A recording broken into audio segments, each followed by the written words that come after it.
हर महीने गुजरात के जो वरिष्ठ पुलिस अधिकारीगण हैं, हमारे गुजरात में 4 पुलिस कमिश्नरेट्स हैं और 9 रेंज हैं और उसके अलावा एक रेंज रेलवे का। तो इन सब के जो हेड्स हैं, पुलिस कमिश्नर्स और रेंज हेड्स, इनका हम हर महीने एक क्राइम कॉन्फ्रेंस रखते हैं और पिछले महीने जो हमारी कामगिरी हुई है पुलिस के अलग अलग विषयों में, उसके बारे में हम चर्चा करते हैं और भविष्य में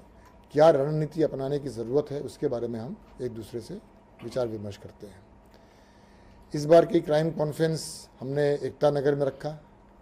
और आज के क्राइम कॉन्फ्रेंस में जुलाई महीने में गुजरात पुलिस के अलग अलग एकमों में जो कामगिरी अलग अलग विषयों पे हुई है उसकी हमने आज चर्चा की है।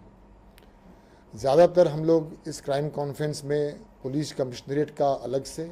और जिलाओं का अलग से रखते हैं, क्योंकि हम ये मानते हैं कि अर्बन पुलिसिंग और रूरल पुलिसिंग ये 2 अलग अलग प्रकार के होते हैं, उनके चैलेंजेस अलग प्रकार के होते हैं, उनकी स्ट्रैटेजीज़ भी अलग प्रकार की होती हैं। इसलिए हमने अलग अलग प्रेजेंटेशंस के माध्यम से कमिश्नरेट्स के अलग से और जिलाओं का अलग से हमने ये रखा था। लेकिन ओवरऑल मैं आपको बताना चाहूँगा कि जुलाई महीने में हमने जो आज चर्चा की उसमें हम लोग जो पिछले कई समय से ब्याजखोरों के विरुद्ध में गुजरात राज्य में अलग अलग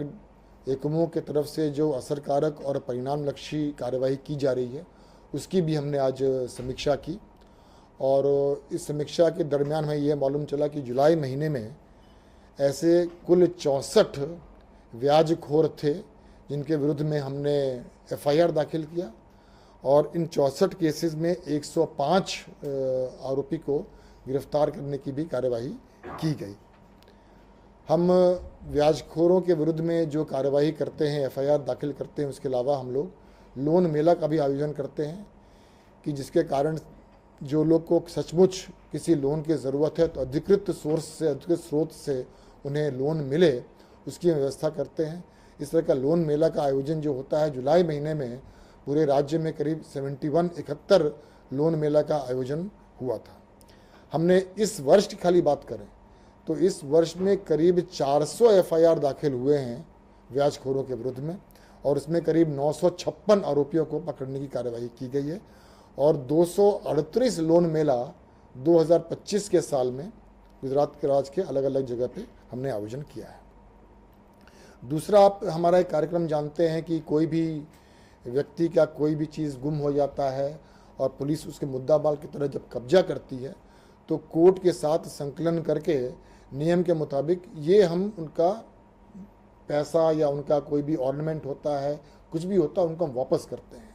ये प्रोजेक्ट हमारे गुजरात राज्य का पिछले कई दिनों से बहुत ही सफलतापूर्वक हो रही है। इसका नाम है तेरा तुझको अर्पण। तो तेरा तुझको अर्पण की बात करें तो सिर्फ जुलाई महीने की बात करें तो गुजरात राज्य के अलग अलग एकमों में ऐसे करीब 761 कार्यक्रम तेरा तुझको अर्पण का हुआ और उस 761 कार्यक्रम में करीब करीब 25 करोड़ रुपए का मुद्दा माल हमने ओरिजिनल लोगों को वापस किया। और इस साल की बात करें 2025 की तो इस साल हमने कुल मिलाकर 127 करोड़ का मुद्दा माल तेरा तुझको अर्पण के कार्यक्रम में हमने लोगों को वापस किया है। उसी तरह हमारे लोगों के साथ संबंध और संकलन बना रहे और स्थानिक कक्षा पे क्या प्रॉब्लम्स हैं, क्या इश्यूज़ हैं, क्या विषय हैं, उसको जानने के लिए गुजरात पुलिस पिछले कई समय से तृण वात तमारी तृण अमारी ऐसा एक कार्यक्रम का आयोजन हम लोग करते हैं। ये कार्यक्रम हर पुलिस स्टेशन में, हर चौकी में और हर आउटपोस्ट में होता है, जिसमें वहाँ का जो इंचार्ज पुलिस अधिकारी होता है वो स्थानिक लोगों के साथ हर 2 महीने में कम से कम एक बार ज़रूर मिलता है और स्थानिक प्रश्नों को जानने की वो प्रयत्न करता है और जो भी स्थानिक प्रश्न के ध्यान पे आता है उस प्रश्न का निराकरण के लिए, सॉल्व करने के लिए प्रॉब्लम को वो कार्रवाई करते हैं। ये तृण वात तमारी तृण अमारी का जुलाई महीने में पूरे राज्य में करीब 212 कार्यक्रम का आयोजन किया गया था। उसी तरह आज हमारे सामने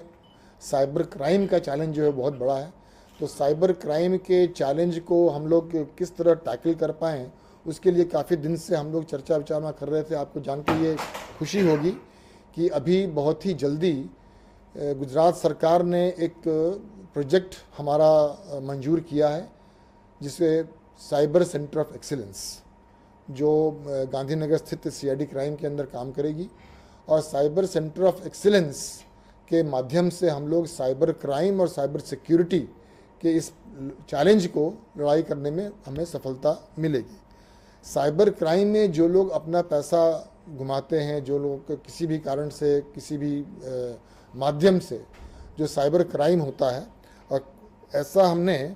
सिर्फ जुलाई महीने में करीब 28 करोड़ रुपया जो साइबर फंड में लोगों ने घुमाया था साइबर क्राइम में, वो वापस गुजरात पुलिस ने जुलाई महीने में की है, 28 करोड़ रुपया का किया है।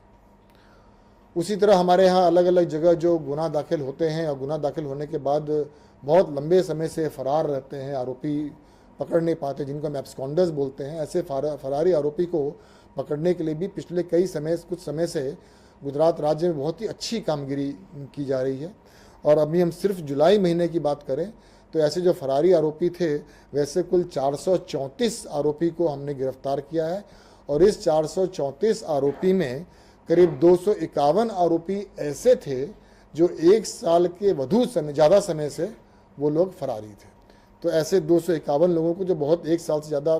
जो ढंग से फरार थे, उनको पकड़ने में भी गुजरात पुलिस को सिर्फ जुलाई महीने में ये सफलता प्राप्त हुई है।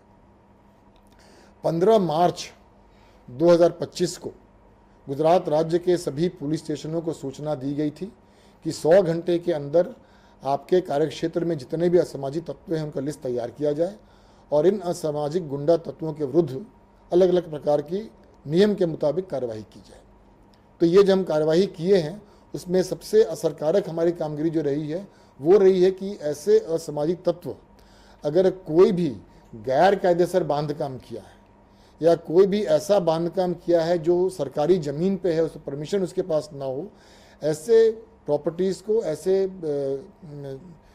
उन बिल्डिंग्स को हम आइडेंटिफाई करते हैं, खास करके असामाजिक तत्वों का, और फिर उसका हम लोग कायदेसर का जो प्रक्रिया होती है उस प्रक्रिया के मुताबिक उनको हम डिमोलिशन करते हैं। तो अगर हम बात करें तो 15 मार्च 25 के बाद ऐसे 750 से भी अधिक डिमोलिशंस गुजरात पुलिस ने की है और उस 750 में से 630 से ज़्यादा तो ऐसे डिमोलिशंस हैं जो सरकारी ज़मीन पर कब्जा करके गैर कायदेसर ढंग से उन्होंने बांधकाम किया हुआ था।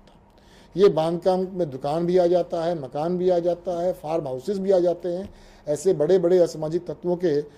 स्ट्रक्चर्स को हमने डिमोलिश किया है। उसके साथ साथ जो लोग बार बार गुनाह करते हैं, तो पहले गुनाह में अगर उन्हें जामीन मिली है और जामीन का अगर कोई भी कंडीशन भंग उन्होंने किया है तो जामीन रद्द करने के लिए भी हम कोर्ट के साथ संकलन करके ये कार्रवाई करते हैं। अगर हम बात करें 15/3 के बाद से 15 मार्च के बाद से, तो ऐसे कुल 824 आरोपियों को हमने आइडेंटिफाई किया था जिन्होंने जामीन भंग किया है, और जामीन भंग किया और जामीन कैंसिल करने का प्रपोजल हमने कोर्ट को भेजा है और कोर्ट की तरफ से हमें बहुत ही अच्छा सहकार मिल रहा है। अभी तक इस 824 में से 106 ऐसे आरोपियों हैं जिनका जामीन कोर्ट ने रद्द किया है। उसके बाद ऐसे असामाजिक तत्व होते हैं जो गैर कायदेसर बिजली का कनेक्शन ले लेते हैं, तो उसकी भी हम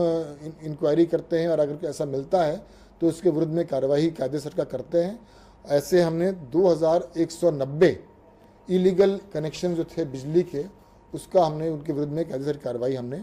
15/3/2025 के बाद हमने किया है असामाजिक तत्वों के विरुद्ध में। और ये जो हम असामाजिक तत्वों के विरुद्ध में जो कार्रवाई कर रहे हैं उसका परिणाम भी हमें देखने को मिल रहा है। मैं गुनाह के आंकड़कीय माहिती के बारे में बहुत ज़्यादा बोलना नहीं चाहता हूँ, क्योंकि हम सब जितने भी वरिष्ठ पुलिस अधिकारी यहाँ मिलते हैं, हम सब का ये मानना है कि गुनाह का आंकड़ा तो महत्वपूर्ण है, लेकिन उससे अधिक महत्वपूर्ण है कि पुलिस की व्यवस्था कैसी है। अगर पुलिस की व्यवस्था अच्छी हो तो आंकड़ा की माहिती अपने आप घट जाएगी, गुनाह अपने आप घट जाएगा। लेकिन हमारी जो व्यवस्था है वो व्यवस्था की हम समीक्षा करते हैं, उस व्यवस्था में किस तरह की इम्प्रूवमेंट्स की ज़रूरत है, किस दिशा में ज़्यादा काम करने की ज़रूरत है, उसके बारे में हम वरिष्ठ पुलिस अधिकारीगण हर महीने मिलते हैं, उसके बारे में चर्चा करते हैं। और इस तरह की व्यवस्था को इम्प्रूव करने की प्रक्रिया के कारण हमारे सभी मेजर हेड्स में पिछले साल से और उसके पहले के सालों से इस साल हमें गुनाह में थोड़ा घटाड़ा जरूर देखने को मिल रहा है, लेकिन जैसा कि मैंने पहले भी आपको कहा कि आंकड़ा की माहिती, आंकड़ा की जो स्टैटिस्टिक्स है, उससे अधिक इम्पोर्टेंट ये है कि हमारी व्यवस्था कैसी चल रही है और व्यवस्था में किस तरह का इम्प्रूवमेंट लाया जा सकता है।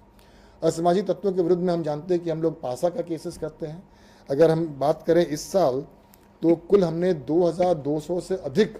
पासा प्रपोजल्स भेजे और उसमें से 1750 जैसे पासा वारंट इश्यू भी हुए हैं। ऐसे 1750 असामाजिक तत्वों को हमने इस साल पासा में डिटेन किया है। उसी तरह तड़ीपार की भी कार्रवाई हम करते हैं असामाजिक तत्वों के विरुद्ध में। इस साल हमने करीब 1,500 प्रपोजल्स तड़ीपार का किया था और उसमें से करीब 350 से 300 के बीच का हमें तड़ीपार का ऑर्डर्स भी प्राप्त हुआ और उनको हमने तड़ीपार भी किया है। तो असामाजिक गुंडा तत्व जो गुजरात राज्य में है, जिनको हम आइडेंटिफाई करते हैं, उनके विरुद्ध में अलग अलग ढंग से डिमोलिशन हो गया, बिजली का हो गया, बेल कैंसिलेशन हो गया, पासा हो गया, तड़ीपार हो गया, उनके ऊपर सर्वेलेंस की बात हो गई, उनके विरुद्ध में हम बहुत ही असरकारक कामगिरी कर रहे हैं और उसका परिणाम हमको अभी साफ देखने को भी मिल रहा है। एक नया चीज़ हमने इस बार शुरू किया, जिसके बारे में ज़रूर बोलना चाहूँगा, कि